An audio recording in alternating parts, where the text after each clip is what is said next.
This scroll was written in the year 1838 in a town called Brno.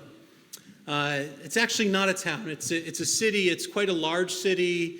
It's the second largest city in what we today call the Czech Republic. In 2015, it was named to the New York Times list of 52 places to go. And at one point, Brno was home to a large and thriving Jewish community. And sadly, that community was destroyed by the Nazis as they were taking control of Eastern Europe and as they were destroying the Jewish communities that were there. One of the things that the Nazis did was they kept very careful track of what they were doing and who lived where. And we actually have this list of more than 8,000 names of Jewish people who were living in Brno, who were murdered by the Nazis. It's pretty amazing to see 8,000 names in a book. I mean, it's almost the size of a telephone book. You can see it's not written that large. But I share this to show you just a little sense of the incredible destruction that the Nazis were causing throughout Eastern Europe as they were coming to power. One of the things that the Nazis did was to confiscate the ritual objects of the Jewish communities that they were destroying. So they took the Torah scrolls, like this one, and they confiscated them. They weren't exactly sure what they were going to do with them. There's a few different theories.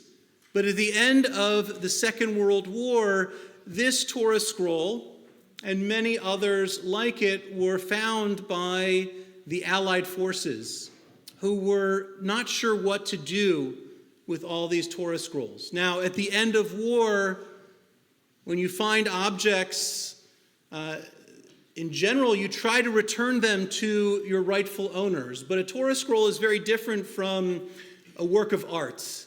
It's something that belongs to a community, not to an individual. And it was impossible to return a Torah scroll to a community that no longer existed. So the Allied forces gathered together all of these scrolls. They sent them to London, England, to the Westminster Synagogue, where the scrolls were cataloged, and something was created called the Memorial Scrolls Trust, which became the owner of all of these scrolls that did not have an owner. And the Memorial Scrolls Trust decided to begin loaning out these scrolls to Jewish communities around the world. And we are blessed to have this scroll and a second scroll from a much smaller town, Kromeritz, in, again, the Czech Republic. And these do not belong to us. They are actually on loan to us. I think technically we lease them for an extended period of time. But the lease agreement has some very specific rules about this scroll. And one of the rules is we are not permitted to put this in a museum display case. It's not something that we can just show people as an artifact. It is something that we must use as part of our sacred community. It's something that must be in use for the congregation.